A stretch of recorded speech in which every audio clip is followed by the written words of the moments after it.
Қасқыр мен кісі. Бір қасқыр тамақ іздеп келе жатып, құрылы тұрған қақпанға түсіп қалады. Олай жұлқынып, зорға құтылады. Қашып бара жатқан қасқырды аңшылар көріп, артынан қуа жөнеледі. Қасқыр сасқалақтап бір егіншіге келіп жайын айтады.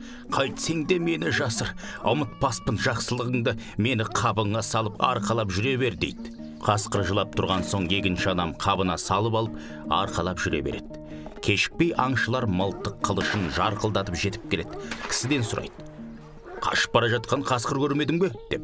Кісі: «Жаңа бір қасқыр анау шоқайдан қашып өтті, тезірек ұмтылыңдар» дейді.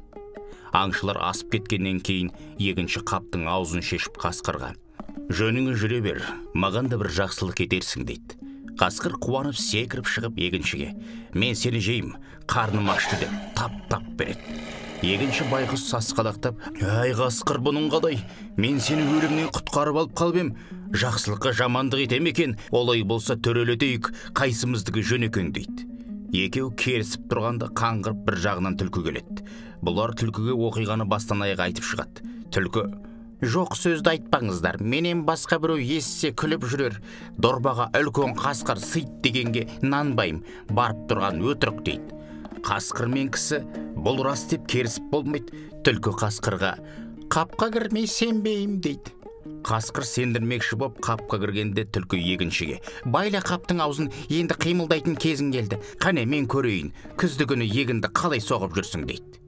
Егінші құралын алып қасқырды ұра бастайды. Түлкі: «Енді қаптың аузын аш» дейді. Қасекең алды-артына қарамастан шыға жөнеледі. Артынан түлкі: «Көптен бері істемеген бір әділ төремет» деп сақ күліпті. Сөйтіп егінші байғұс түлкінің айласымен ажалдан құтылыпты.